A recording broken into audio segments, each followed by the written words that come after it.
اللهم إنا نسألك فهم النبيين وحرز المرسلين وإلهام الملائكة المقربين. اللهم أغننا بالعلم وزينا بالحلم وأكرمنا بالتقوى وجملنا بالعافية. نويت تعلم بالتعليم والتذكر بالتذكير ونفع والانتفاع والإفادة والاستفادة والحث على التمسك بكتاب الله وسنة رسوله ودعاء إلى الهدى ودلالة على الخير ابتغاء وجه الله وقربه ومرضاته وثوابه لله تعالى. أصبحنا على فطرة الإسلام وكلمة الإخلاص وعلى نبينا محمد صلى الله عليه وآله وبارك وسلم وعلى ملة أبينا إبراهيم حنيفا وما كان من المشركين. اللهم أصبح بمن نعمة أو بأحد من خلقك فمنك وحدك لا شريك لك فلك الحمد ولك الشكر. أصبحنا وأصبح الملك لله والحمد لله لا شريك له وعليه توكلت وإليه النشور. قال الله تعالى في الكتاب العزيز بعد أعوذ بالله من الشيطان الرجيم رب اشرح لي صدري ويسر لي أمري واحلل عقدة من لساني يفقهوا قولي رب اجعلني مقيم الصلاة ومن ذريتي ربنا وتقبل دعاء. اللهم بارك لنا في رجب وشعبا وبلغنا رمضان. أما بعد, Alhamdulillah, pertama-tamanya dan selama-lamanya kita rafa'kan syukur kepada Allah Subhanahu wa taala dengan faham, sedar dan segar bahwasanya Allah jualah menciptakan langit dan bumi serta apa yang ada di antara keduanya dengan kekuasaan mutlak milik Allah dan ketunggalan Allah Subhanahu wa taala. Seterusnya selawat serta salam ke atas junjungan besar baginda Nabi sallallahu alaihi wasallam, manusia menjadi sebab paling utama dan mulia sehingga kita diberikan kebaikan, diimpunkan dalam ketaatan, diberikan penyamaan iman dan Islam sampai ke pagi ini. Justru berbanyak oleh kita untuk berselawat serta salam ke atas junjungan besar baginda Nabi sallallahu alaihi wasallam. Moga-moga dengan banyaknya berselawat akan menjadi asbab kita didudukkan bersama baginda Nabi sallallahu alaihi wasallam di akhirat kelak insyaallah. Allahumma salli ala sayyidina Muhammad wa ala ali sayyidina Muhammad kama shallaita ala sayyidina Ibrahim wa ala ali sayyidina Ibrahim wa barik ala sayyidina Muhammad wa ala ali sayyidina Muhammad kama barakta ala sayyidina Ibrahim wa ala ali sayyidina Ibrahim fil alamin innaka Hamidun Majid. Baik. Tuan-tuan dan hadirin muslimin mukminin rahimakumullah sekalian, insyaallah pada pagi yang berbahagia ini mengisi ruang i'tikaf tuan-tuan yang mulia, kita akan sambung perkongsian kita daripada kitab Tanda-tanda Kiamat, Tanda Kecil dan Tanda Besar daripada Dr. Yusuf Wabil. Pada pagi ini kita akan masuk pada bab perbahasan pertama, iaitu pada tajuk kepentingan beriman dengan hari akhirat dan pengaruhnya atas perbuatan manusia dalam kitab muka surat yang ke-17. Dr. Yusuf Wabil menyatakan beriman kepada hari akhirat adalah termasuk rukun iman dan akidah Islam yang asas. Oleh kerana mempercayai hari kebangkitan di akhirat merupakan tiang akidah setelah mengesahkan Allah Subhanahu wa taala. Beriman kepada hari akhir dan tanda-tandanya itu termasuk percaya pada alam ghaib yang tidak dapat dijangkau oleh fikiran dan tidak ada jalan lain untuk mengetahuinya kecuali melalui wahyu. Memandangkan betapa pentingnya beriman kepada hari akhir ini, maka Allah sering menghubungkan antara iman kepadanya dengan iman kepada hari akhir.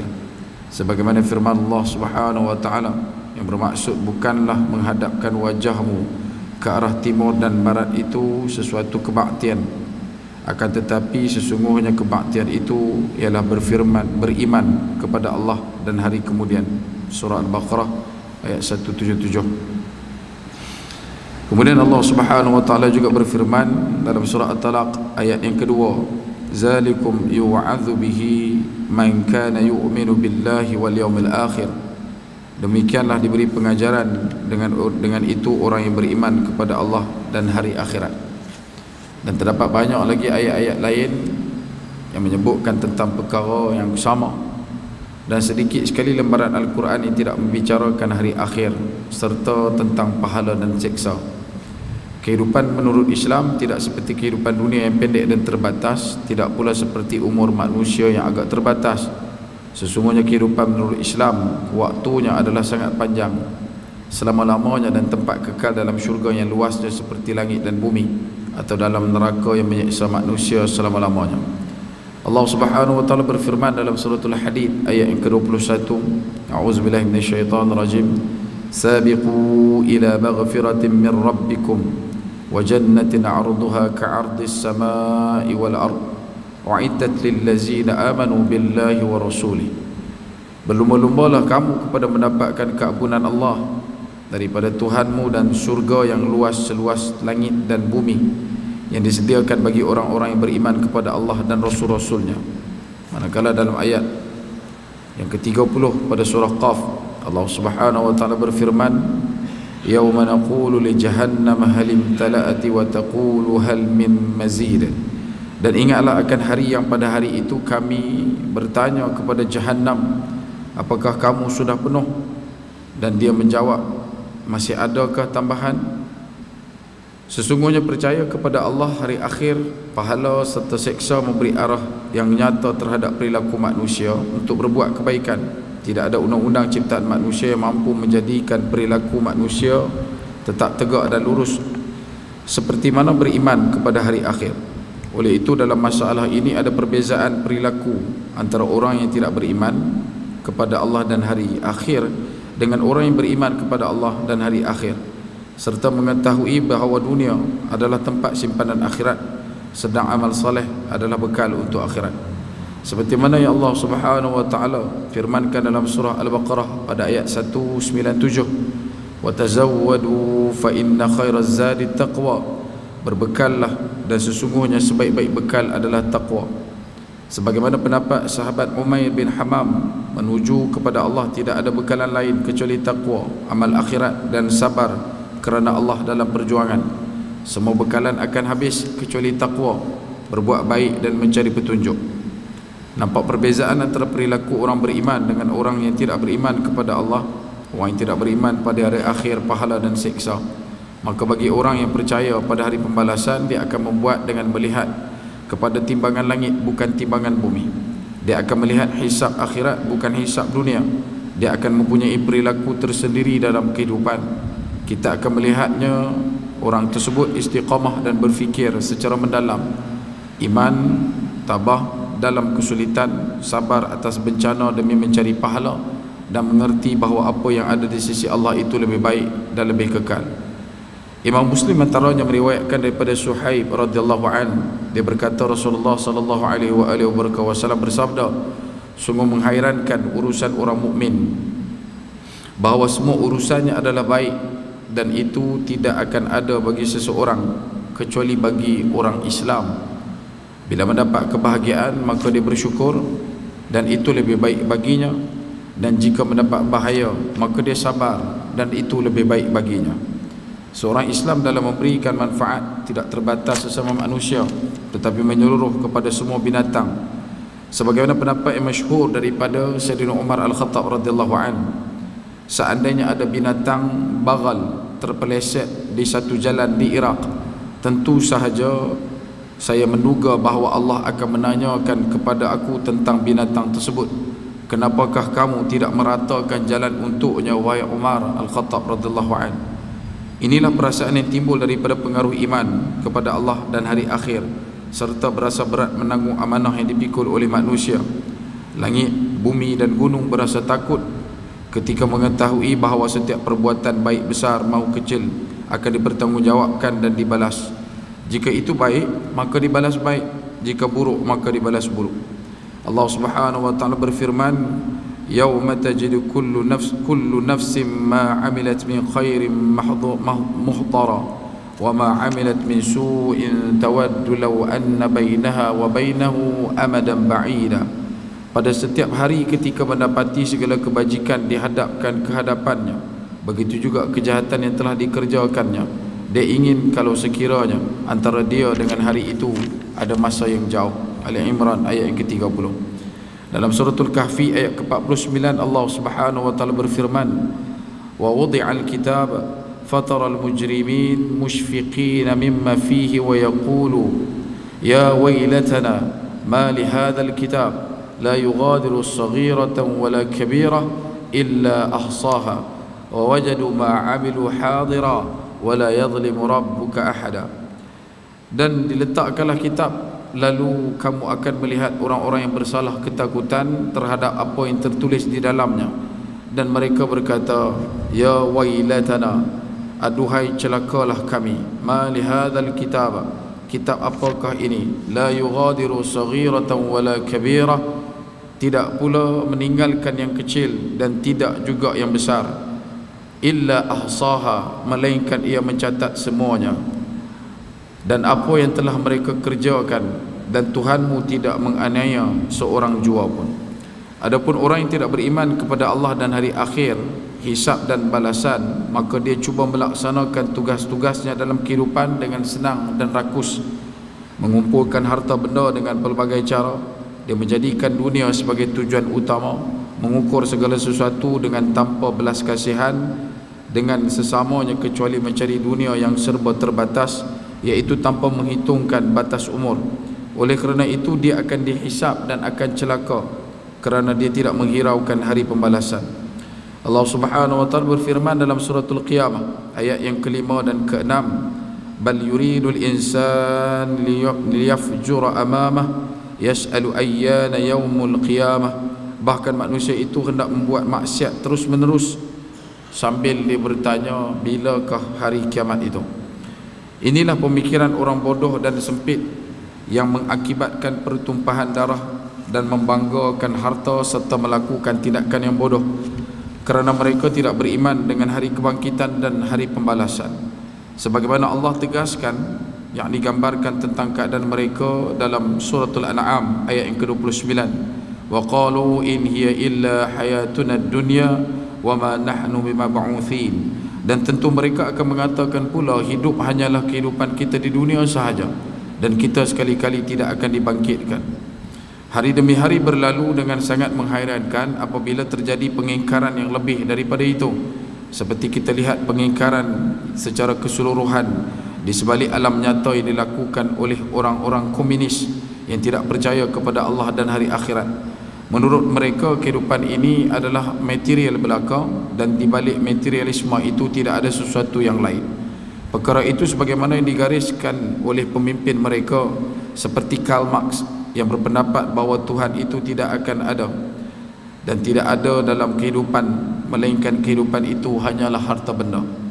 Oleh kerana itu tidak hairan apabila mereka berkeadaan seperti binatang. Mereka tidak dapat menangkap arti kehidupan yang sebenarnya. Mereka itu adalah orang yang sesat. Kita lihat aliran yang sangat material. Mereka tidak percaya dengan hari kebangkitan, sebagaimana firman Allah Subhanahu wa taala yang telah menyifatkan orang-orang musyrik Yahudi dan yang lain-lain. Wala tajidannahum ahrasan nas ala hayatin wa minal ladzina asyraku yawaddu ahaduhum law yu'ammaru alf sanah wama huwa bimuzahzihi minal adzabi an yu'ammar wallahu basirum bima ya'malun. Dan sungguh kamu akan mendapati mereka setamak-tamak manusia kepada kehidupan di dunia, bahkan lebih tamak lagi daripada orang-orang musyrik. Masing-masing mereka ingin diberikan umur 1000 tahun, padahal umur yang panjang itu sekali-kali tidak akan menjauhkannya daripada seksa. Allah Maha mengetahui apa yang mereka kerjakan. Orang musyrik tentu tidak menginginkan hari kebangkitan setelah mati. Dia ingin hidup selama-lamanya. Orang Yahudi sungguh mengetahui peristiwa akhir tentang kehinaan dirinya. Jenis manusia inilah seburuk-buruk manusia. Mereka rakus dalam menikmati kehidupan dunia. Oleh kerana itu akan nampak jelas di antara mereka sifat kemunduran moral. Apabila mereka melihat kehidupan dunia, mereka berani berkorban demi untuk memperoleh kesenangan yang berlipat ganda dengan tanpa memikirkan datangnya kematian. Mereka tidak mempedulikan tanggungjawab kehidupan lain, dan mereka tidak mempedulikan kejadian yang akan menimpa pada masa yang akan datang dalam kehidupan yang seterusnya. Bertolak daripada sini, Islam menganggap penting dan telah ditegaskan dalam Al-Quran masalah iman pada hari akhir, hari kebangkitan. Orang-orang jahiliah ingkar terhadap hisab dan pembalasan. Allah mengutus nabinya untuk bersumpah bahawa perkara itu benar. Dalam surah At-Taghabun ayat yang ke-7, Allah Subhanahu wa taala berfirman, qul bala wa rabbi latub'athunna thumma latunabba'unna bima 'amiltum wa dhalika 'ala Allahi yasir. Katakanlah, tidak demikian demi Tuhanku, benar-benar kamu akan dibangkitkan, kemudian akan diberitakan kepada kamu apa yang telah kamu kerjakan, yang demikian itu adalah mudah bagi Allah. Allah telah menyebutkan keadaan hari kiamat dan menyediakan pahala bagi hamba-Nya yang bertakwa dan siksaan bagi yang derhaka. Ramai orang yang ingkar terhadap bukti-bukti yang nyata. Apabila manusia melihat peristiwa hari kiamat, tentu badan mereka menjadi takut dan perilaku mereka dalam kehidupan akan menjadi lurus mengikut agama yang benar yang dibawa oleh Rasulullah sallallahu alaihi wasallam. Perbahasan pertama yang dibawakan oleh Dr. Yusuf Wabil, bagaimana perbezaan banding tara di antara orang yang beriman kepada Allah dan hari kiamat bersama dengan orang yang tidak beriman kepada Allah dan juga hari kiamat. Wujud perbezaan yang begitu ketara di antara keduanya kerana kedua-dua kelompok ini akan melakukan kebaikan demi untuk natijah sama ada mendapat kebaikan itu di dunia ataupun mendapat kebaikan itu di akhirat. Kerana itu, bagi hakikat orang yang beriman, apabila telah pun meletakkan betapa rukun iman yang 6 itu ada di dalamnya, percaya, beriman kepada hari kiamat, maka setiap daripada kebaikan yang kita lakukan bukan hanya ditumpukan untuk mendapat keberolehan kebaikan di dunia, tetapi disimpan, diletakkan, disisihkan untuk beroleh kebaikan di akhirat. Dalam ruang dan waktu yang sama, Allah Subhanahu wa taala memberikan tamsilan yang begitu besar di dalam Al-Quran yang berdiri pada ayat 6236 ayat itu. Kata ulama, 1075 ayat adalah ayat yang membicarakan tentang hari kiamat, dan ini memberikan satu perkara dan satu petanda betapa hari kiamat adalah satu benda yang terlalu besar untuk kita berikan tumpuan dan fokus utama dalam kehidupan kita. Bagaimana hari yang kita lalui pada waktu ini, iaitu berada dalam kepompong akhir zaman, manusia yang beriman kepada Allah Azza wa Jalla wa Ala akan diberikan tekanan demi tekanan supaya tidak lagi kekal kental berada dalam kedudukan beriman kepada hari kiamat dengan keimanan yang jitu dan padu. Ini rentetan daripada kiblat manusia sudah mula dicenderungkan dan disorongkan untuk mengangkat dunia sebagai tujuan utama dalam kehidupan. Berapa ramai di kalangan masyarakat Islam iman yang berusaha untuk menghabiskan sekian banyaknya masanya untuk memikirkan tentang keadaan dunia semata-mata tanpa memikirkan tentang kehidupan di akhirat. Bahkan dalam waktu yang sama, bila kita sebut tentang orang beriman kepada Allah, betapa selama mana mereka meletakkan tumpuan dan tujuan kehidupan hanya sanya kepada Allah, maka dunia ini pasti Allah akan tundukkan untuk mereka. Dan ini terjadi betul buktinya bila mana Allah Subhanahu wa taala tampilkan dalam perjalanan sirah kehidupan baginda Nabi sallallahu alaihi wasallam betapa kita orang beriman diajar kekuatan yang kita miliki bukanlah diukur kira, bukan dinilai timbang pada banyaknya kekuatan yang kita miliki, tetapi sejauh mana kita meletakkan pengharapan kita kepada Allah yang Maha Kuat. Allah jualah yang memberikan kekuatan pada setiap kesedikitan, pada setiap benda yang sedikit. Kalau Allah tentu takdirkan dia menjadi kuat, pastinya kuat. Walaupun benda itu banyak, tetapi sekiranya Allah Ta'ala sandingkan dia dengan kelemahan, pasti dia akan lemah. Dan inilah yang berlaku saban waktu dalam setiap siri peperangan yang dihadapi oleh baginda Nabi sallallahu alaihi wasallam.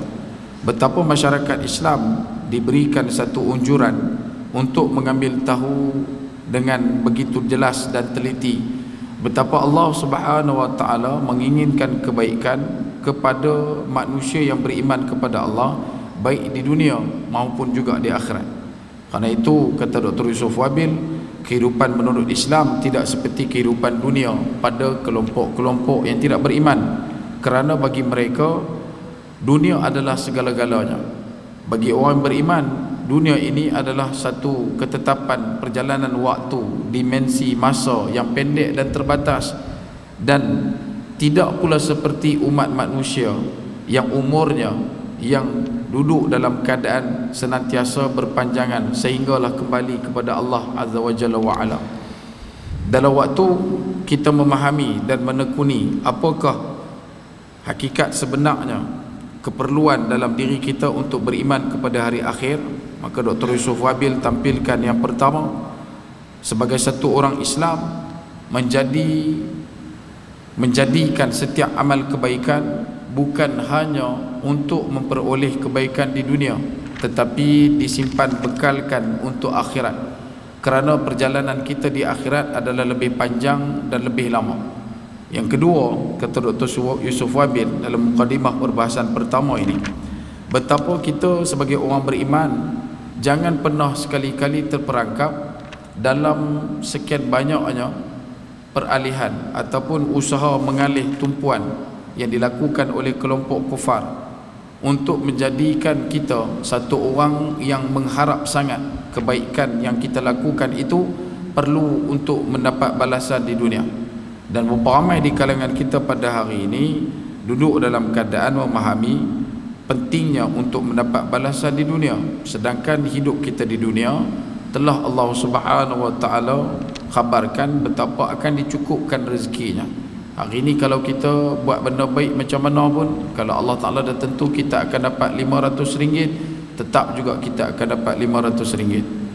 Tapi kalau kata hari ini kita buat segala maksiat dengan segala kemampuan kejahatan yang kita lakukan, dan Allah Ta'ala tentukan juga untuk kita mendapat RM500, nescaya kita tetap juga akan mendapat RM500.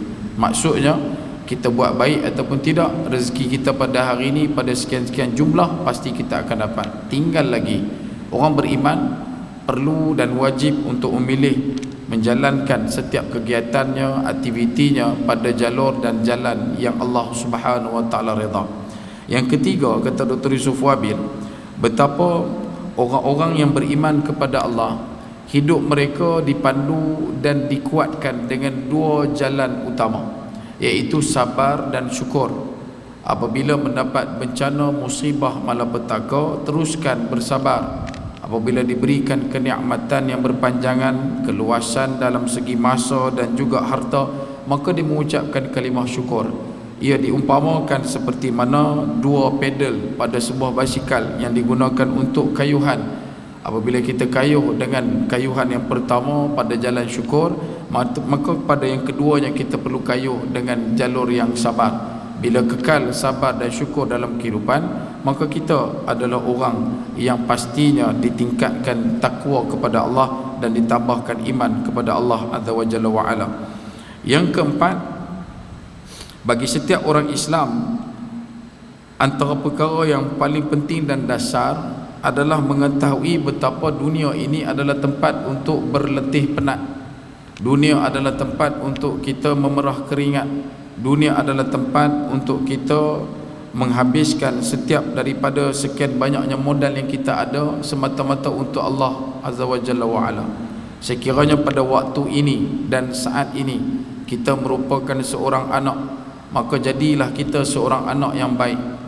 Kalau hari ini kita adalah seorang suami ataupun isteri, maka jadilah seorang suami dan isteri yang baik. Kerana kita tidak tahu bilakah waktunya kita akan kembali berpangkal kepada Allah Azza wa Jalla wa Ala.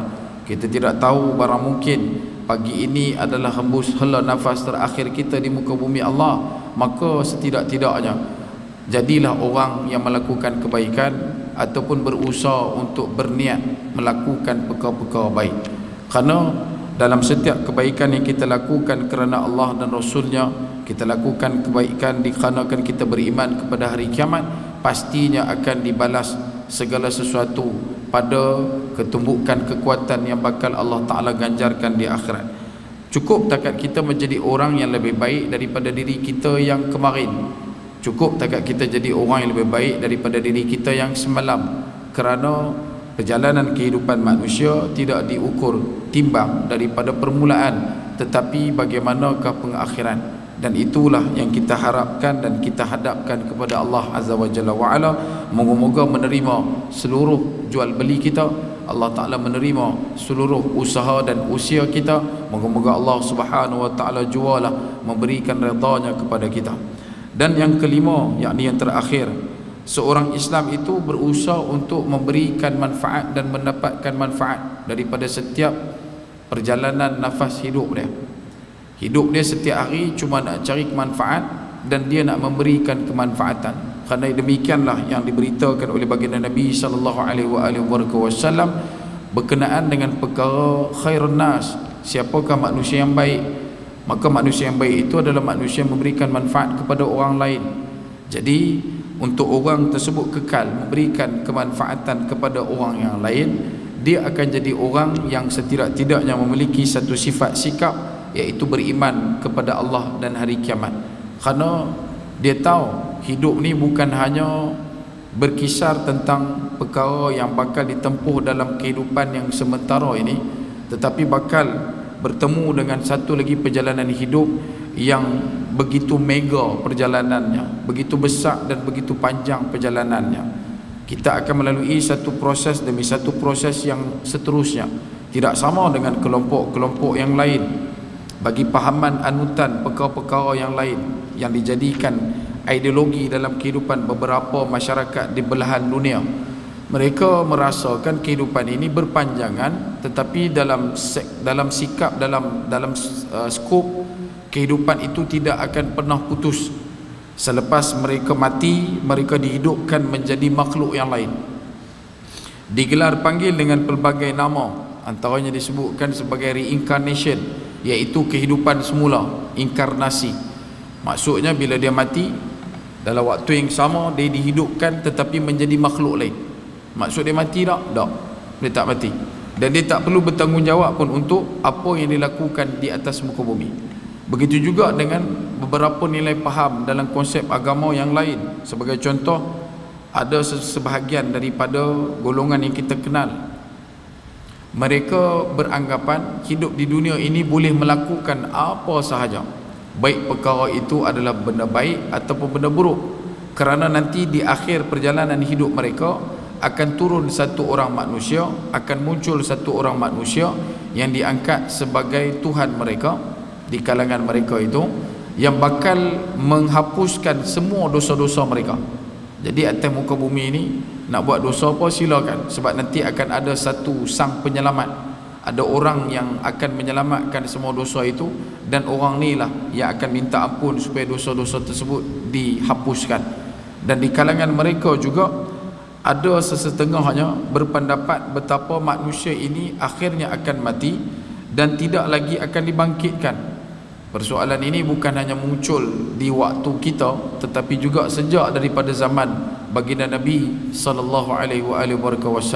Betapa ramainya manusia yang memiliki kefahaman demikian, yang menyatakan kita nanti bila mati cuma tinggal tulang belulang, kita tidak akan dibangkitkan, tidak akan langsung kita ni ditanyakan, tidak akan dipertanggungjawabkan atas apa yang kita lakukan. Maka kelompok-kelompok ini akan hidup dalam satu minda, dalam satu mindset, dalam satu nilai faham, tidak ada masalahnya untuk melakukan kerosakan dan juga keburukan. Bahkan ada yang lebih dahsyat di kalangan mereka yang dikenal sebagai kelompok komunisme, kelompok yang tidak mempercayai kepada hari kiamat dan juga ketuhanan. Mereka tidak percaya kepada konsep ketuhanan. Mereka ini adalah golongan-golongan yang hari ini dikenal sebagai free thinker, atheist dan sebagainya. Mereka cuma merasakan kehidupan alam ini berlaku dengan sendirinya, tidak ada pencipta yang menciptakan, dan setiap daripada sesuatu yang berlaku itu pasti akan dikaitkan dengan kebetulan, dan perkara itu adalah satu benda yang sememangnya bakal terjadi disebabkan proses evolusi dan sebagainya. Dan di kalangan mereka, kelompok-kelompok yang disebutkan sebagai komunisme di sini kita masuk dalam bab akidah, kita tak masuk dalam bab yang lain, kerana mungkin saja akan ada kelompok-kelompok yang triggered ataupun terpicu dengan mengatakan kita merujuk kepada kelompok-kelompok tertentu. Tetapi bila disebutkan tentang kelompok komunisme dalam akidah, mereka adalah orang yang tidak percaya kepada Allah dan juga hari akhirat. Mereka ini golongan yang digelar sebagai golongan dahriyun, golongan yang hanya mementingkan keperluan dan kepentingan dunia semata-mata. Asal apa yang nak dilakukan perlu untuk didapatkan dalam kehidupan ini, kerana lepas daripada kehidupan ini tidak ada lagi apa yang perlu untuk dirisaukan.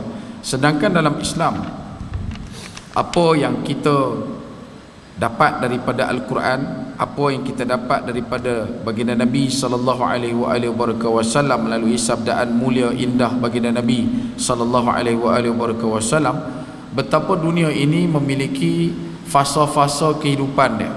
Selepas daripada kehidupan di dunia yang sementara, kita akan masuk ke alam yang satu lagi yang bernama alam barzakh, alam dinding, yang membezakan kedudukan antara dunia dan juga hari kiamat, kedudukan antara dunia dan juga hari akhirat, kehidupan antara dunia, permulaan daripada penghujung perjalanan dunia masuk ke alam baqa.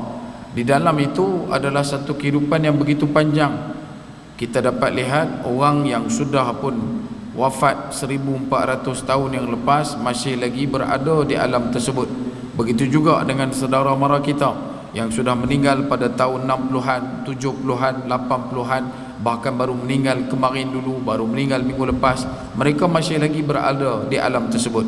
Sehingga datangnya pada hari ketetapan, ditiupkan sangkakala buat kali pertama oleh malaikat Israfil, maka pada waktu itu semua makhluk dimatikan, sehinggalah makhluk terakhir yang dimatikan dengan kudrah Allah Azza wa Jalla wa Ala, iaitulah malaikat Israel. Kemudian dalam waktu yang begitu panjang, kata Nabi sallallahu alaihi wasallam bila ditanyakan berapakah selang masa antara tiupan sangkakala pertama dan tiupan sangkakala kedua, dalam riwayat disebutkan waktunya adalah sejauh 40 tahun.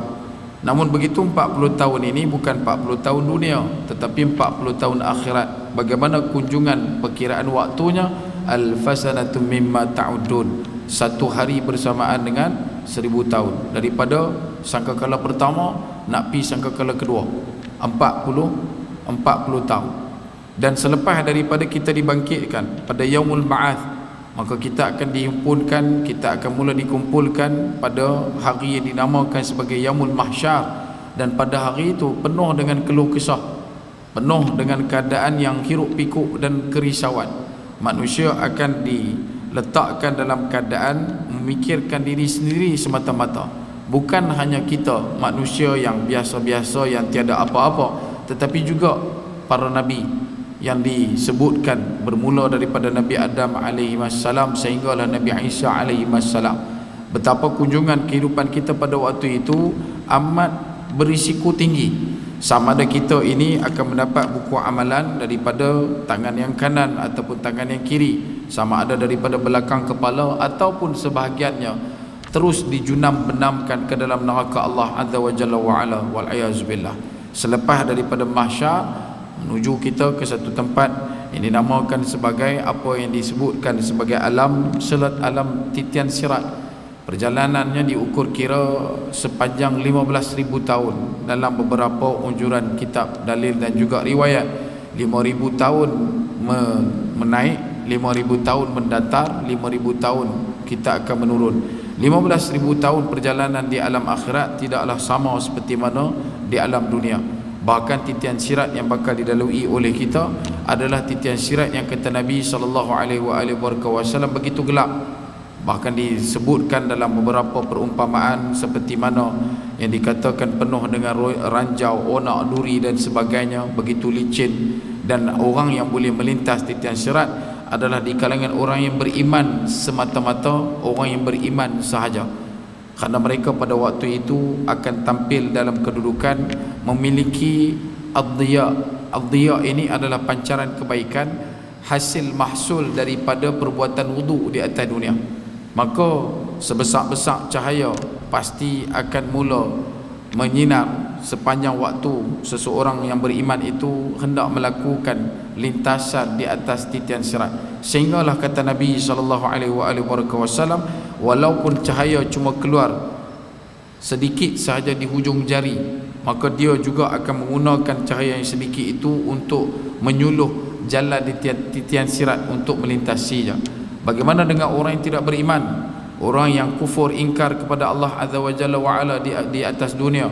Orang yang tidak mahu menerima keimanan kepada Allah dan Rasulnya. Orang yang tidak beriman kepada hari kiamat. Mereka ini kata Allah memanggil-manggil orang yang beriman supaya tunggu dulu. Wahai orang beriman, tunggu, kami nak tumpang sekali untuk melintas titian sirat. Namun begitu, jawapan daripada orang beriman adalah satu jawapan yang begitu besar impaknya pada ketika itu, iaitu kata orang beriman, sesungguhnya cahaya ini, cahaya yang digunakan untuk menyuluh titian sirat ini adalah cahaya yang hanya boleh dimiliki bagi orang-orang yang menyembah Allah Azza wa Jalla wa Ala di atas muka bumi sahaja. Di akhirat tak ada apa. Di akhirat mereka tidak akan dapat sedikit pun. Sebab itu bagi kita, dunia ini adalah tempat untuk orang yang tidak beriman kepada Allah Subhanahu wa taala mendapat segala kelebihan dan kenikmatan. Mereka beroleh segala macam keindahan, kemegahan dan kemewahan, dilapangkan dan diluaskan harta benda mereka. Kerana apa? Bermula daripada titik pertama langkah mereka masuk ke alam barzakh, mereka tidak akan mendapat sedikit pun walaupun seteguk kenikmatan kebaikan yang bakal dirasai, yang bakal dimiliki oleh orang beriman. Maka kerana itu, bertawakallah kepada Allah dan kembalilah bertakwa kepada Allah dengan sebenar-benar takwa. Jangan pernah rasa iri hati, dengki dan sebagainya dengan segala kebaikan yang mereka miliki di dunia ini, kerana itu adalah satu ketetapan yang Allah berikan untuk mereka. Dalam waktu yang sama di akhirat tidak mendapat sedikit habuk pun.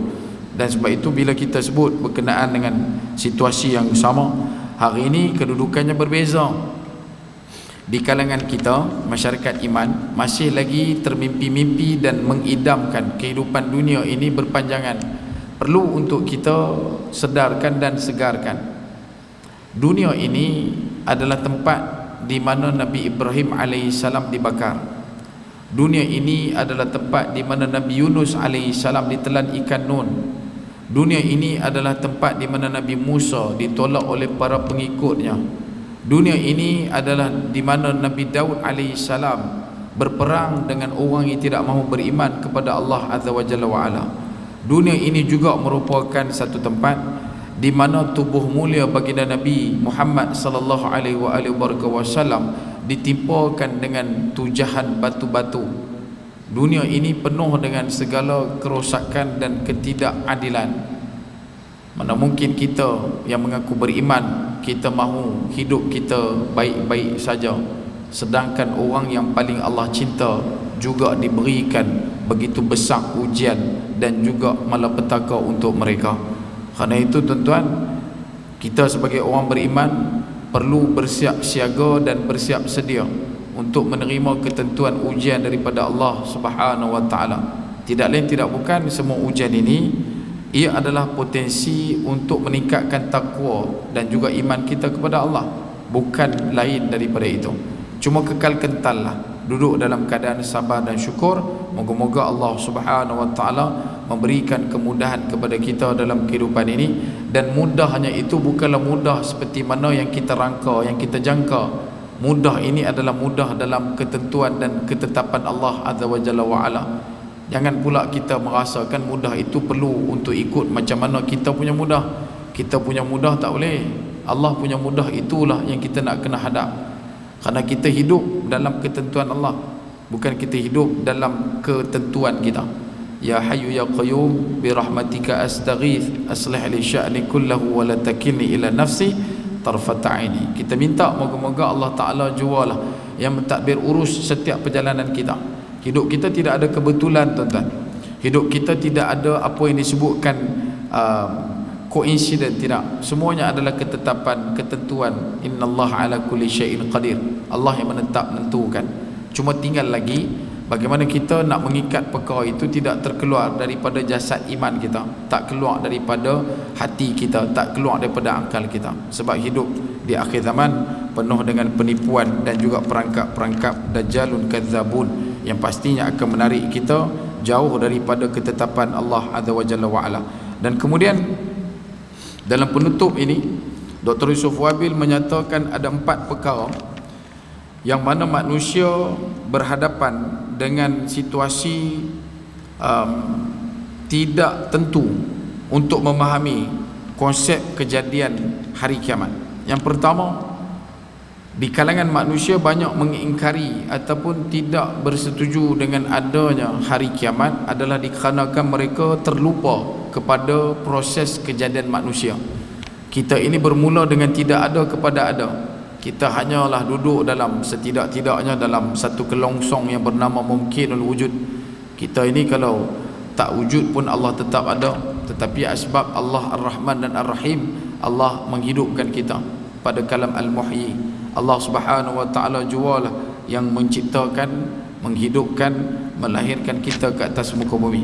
Dan manusia itu terlupa, kata Allah, bagaimana mereka masih lagi menimbang kira apakah ada kehidupan selepas kematian, sedangkan tidak ada kepada ada itu adalah lebih susah daripada menghidupkan perkara yang dah ada. Satu benda tu dah ada, kemudian dah tak ada, kemudian nak diadakan balik, itu adalah lebih senang daripada tak ada langsung untuk diadakan. Tapi pasal manusia ni mangkak, pasal manusia ni dia juah, manusia ni dia lupa, manusia ni dia suka terpesona dengan dunia, maka dia mempertikaikan perkara itu. Kerana itu dalam surah Yasin antaranya Allah Subhanahu wa taala berfirman dalam satu neraca perumpamaan, wa daraba lana masalan wa nasiya khalqah qala man yuhyi al-'idhama wa hiya ramim qul yuhyiha alladhi ansha'aha awwal marrah wa huwa bikulli khalqin alim.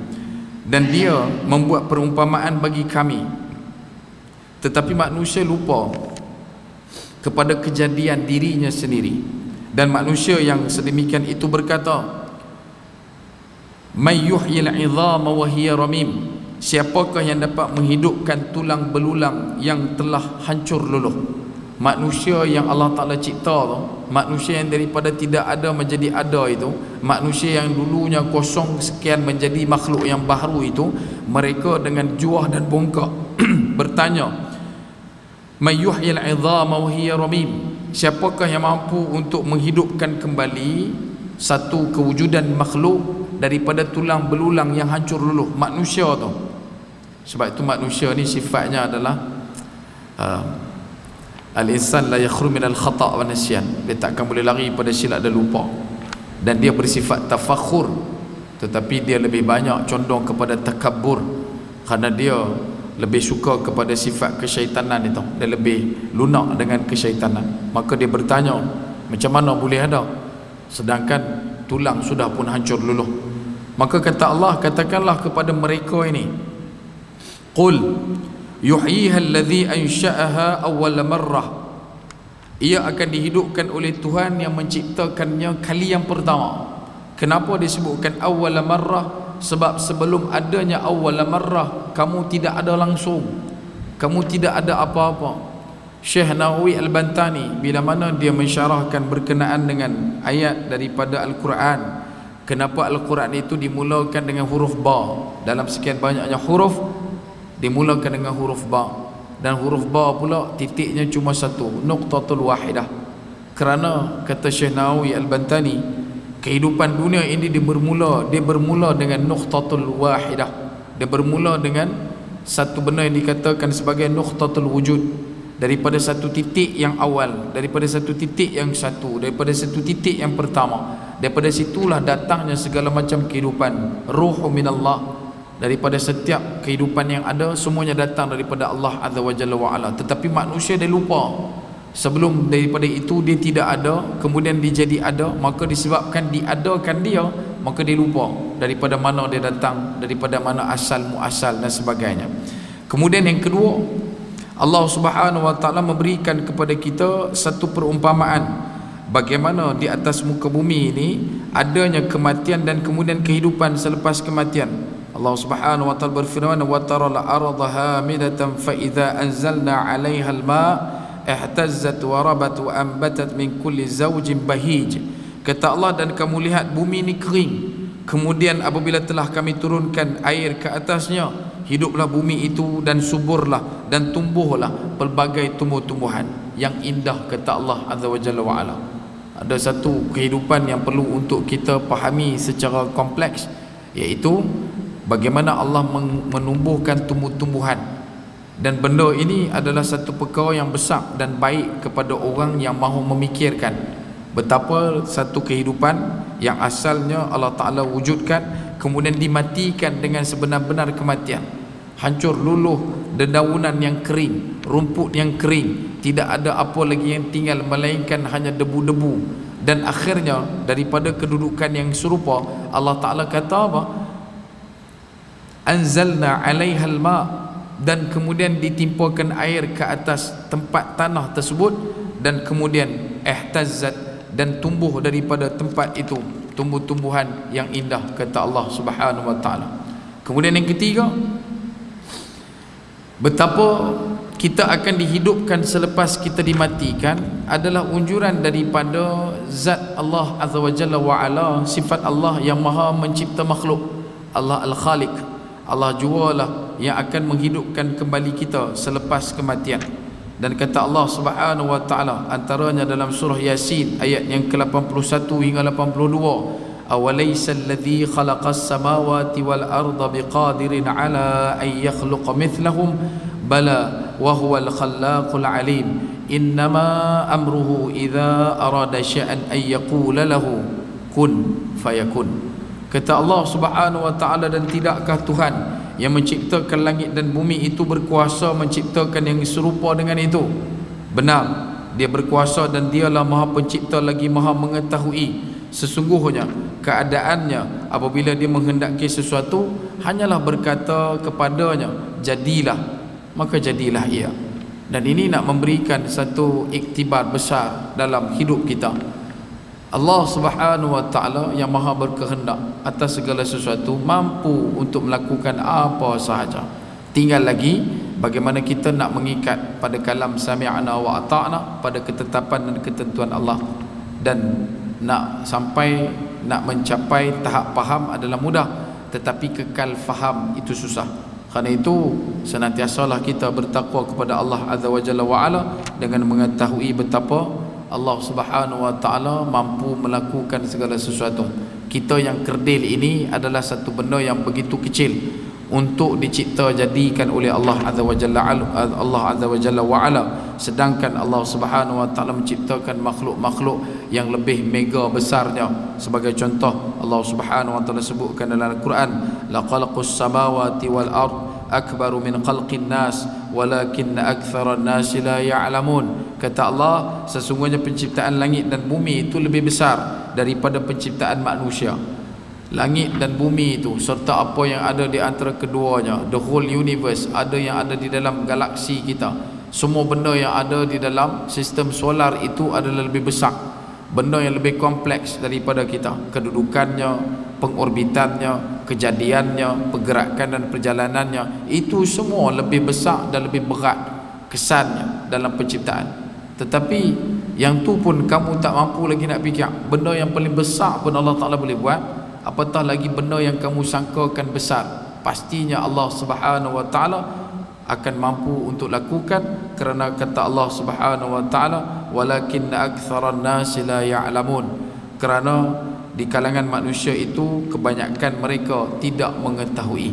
Dan yang terakhir yang disebutkan oleh Dr. Yusuf Wabil, hikmah Allah menciptakan alam semesta itu, betapa setiap orang yang memandang dengan teliti, membersihkan fikirannya daripada fanatisme, obsesi kepada dunia dan hawa nafsu, dan mereka adalah orang yang bersikap bijaksana, maka mereka tahu bahawa Allah tidak membiarkan manusia itu diciptakan dalam keadaan sia-sia. Dan Allah Subhanahu wa Ta'ala tidak ciptakan manusia itu dengan main-main, dengan tidak diperintah, tidak dilarang dan tidak dibalas amalnya. Setiap daripada kita akan bertanggungjawab di atas segala perkara yang kita lakukan. Afa hasibtu annama khalaqnakum abasan wa annakum ilaina la turja'un. Maka apakah kamu mengira bahawa sesungguhnya kami menciptakan kamu secara main-main? Kamu ingat kami ciptakan kamu ini saja-saja, bahawa kamu tidak akan dikembalikan kepada kami, kata Allah. Kemudian dalam surah Ad-Dukhan Allah Subhanahu wa Ta'ala berfirman, wa ma khalaqnas samawati wal arda wa ma bainahuma la'ibin wa ma khalaqnahuma illa bil haqq walakinna aktsarahum la ya'lamun. Dan kami tidak menciptakan langit dan bumi dan apa yang ada di antara keduanya dengan main-main. Langit dan bumi itu diciptakan juga bukan untuk main-main, dan kami tidak menciptakan kedua-duanya melainkan dengan hak. Kami tidak menciptakan langit dan bumi itu melainkan dengan kebenaran Allah Azza wa Jalla wa Ala. Tetapi kebanyakan mereka, walakinna aktsarahum la ya'lamun. Satu lagi ayat diulang, iaitulah di kalangan manusia yang ramai itu kebanyakan mereka tidak mengetahui. Bahkan bukan tidak mengetahui, tidak mahu ambil tahu pun. dan mereka menyatakan itu semua adalah ketetapan alami, ketetapan nature, itu semua adalah fitrah alam yang berlaku dengan sendirinya. Ini adalah satu kedangkalan dalam memahami konsep penciptaan makhluk di atas muka bumi. Maka daripada sekian banyaknya perkara yang kita sebutkan, maka kita tahulah betapa tujuan kita ini diciptakan adalah untuk memenuhkan, untuk melakukan misi dan visi dalam kehidupan yang pastinya akan mendapat balasan ganjaran kebaikan yang begitu besar dan saksama di akhirat. Begitu jugalah dengan orang yang melakukan segala keburukan yang masih lagi belum melakukan ampun taubat kepada Allah Azza wa Jalla wa Ala. Dan apa yang manusia lakukan di dalam dunia yang merupakan kesenangan, itu semua adalah cubaan dan ujian daripada Allah Subhanahu wa Ta'ala, dan ia juga merupakan satu perkara kecil daripada balasan yang bakal diperolehi oleh setiap orang yang beriman kepada Allah Subhanahu wa Ta'ala di akhirat, sehingga kan Allah Ta'ala menyatakan balasan-balasan tersebut akan diberikan kepada mereka dalam keadaan mereka tidak pernah melihat balasan tersebut, mereka tidak pernah mendengarnya, mereka tidak pernah merasanya, dan tidak pernah terlintas dalam hati manusia. Baik yang kita buat di atas muka bumi ini, Allah Ta'ala akan balas balik dengan kebaikan yang kita tak pernah fikir pun kita akan dapat. Macam mana kita pernah dibalas kebaikan di dunia hasil daripada kebaikan yang kita lakukan untuk orang-orang tertentu, dan diberikan kebaikan tu dalam keadaan kita tidak jangka, di akhirat kelak lebih besar lagi ketidakjangkaan itu. Maka kekallah, kentallah kita untuk duduk berhadap, memiliki iman yang kuat sama-sama untuk menuju kepada Allah Subhanahu wa Ta'ala. Dan sesungguhnya manusia, kata Dr. Yusuf Wabil, jika merenung sunatullah dalam alam dan kebesaran kebijaksanaannya dalam menolong manusia pada hari kiamat, maka tidaklah patut orang tersebut mengutamakan kepentingan hidup di dunia, tetapi dia harus tolong menolong, berbuat baik dan bertakwa kepada Allah Subhanahu wa Ta'ala. Jadi itu untuk perbahasan pertama pada pagi ini. Saya ucapkan selamat menyambut bulan Rajab. Perbanyakkan doa, Allahumma barik lana fi Rajab wa Sya'ban wa ballighna Ramadan. Ia adalah satu doa yang baik, boleh dilakukan, kata Al-Imam Ibn Rajab Al-Hambali dalam kitab Latiful Ma'arif. Antara doa yang dikekali ataupun yang dilantunkan oleh sekian ramai yang ulama di zaman salafus salih adalah dengan membaca doa Allahumma barik lana fi Rajab wa Sya'ban wa ballighna Ramadan. Dan dengan keberkatan bulan Ramadan ini, kata Imam Baihaqi dalam kitab Syu'abul Iman, setiap perkara baik akan dilipat gandakan, akan didabelkan. Buat benda baik akan dapat double. Baca Quran 10 hasanah dapat 20. Kita sedekah dapat 700, dapatlah 1400. Tapi dalam waktu yang sama juga benda buruk juga akan digandakan. Kenapa? Sebab bulan ni adalah bulan haram. Elakkan pertelingkahan, elakkan pergaduhan, elakkan bertegang leher, elakkan kita berperang, elakkan kita jadi orang yang selalu untuk bermusuhan dalam bulan Rajab ini, kerana ia adalah satu larangan daripada Allah Azza wa Jalla wa Ala. Kemudian yang kedua, kata Imam Baihaqi, masuk bulan Sya'ban kebaikan akan digandakan 60 ke 70 kali ganda. Masuk bulan Sya'ban, habis bulan Sya'ban masuk bulan Ramadan, paling rendah dia punya calculation dia boleh kali dengan lebih dari 1000, lebih daripada 1000. Tapi untuk bulan Ramadan ni, semua kebanyakan ulama berpendapat ganjaran kebaikan berada dalam jajah takluk Allah. Kerana untuk bulan Ramadan, pahala kebaikan ada dalam genggam takluk Allah semata-mata, tak ada siapa tahu.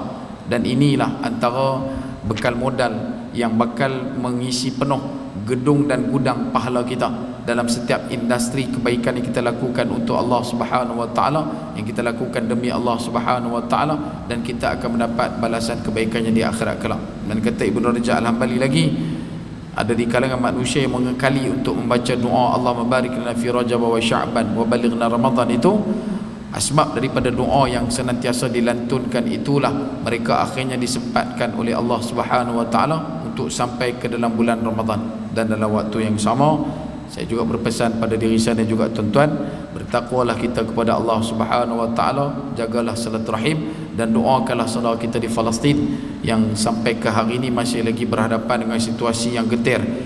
Hari ini dah menjangkau lebih daripada 104 hari mereka berhadapan dengan kerakusan kelompok laknat Zionis itu. Dan teruskanlah berdoa, walaupun kita nampak lengkungan itu sedikit menurun hari ini. Orang dah mula lupa ada orang dah mula tidak lagi melakukan pemboikotan kerana khabarnya bagi mereka boikot itu tidak memberikan apa-apa kesan. Minggu lepas CEO satu syarikat kopi terkenal di dunia, mereka telah mengumumkan kerugian sebanyak 11 bilion USD untuk seluruh dunia, worldwide. Maka mereka juga minta kepada Amerika syarikat supaya berikan tekanan kepada Israel menghentikan perang kerana syarikat mereka mengalami kerugian yang begitu besar.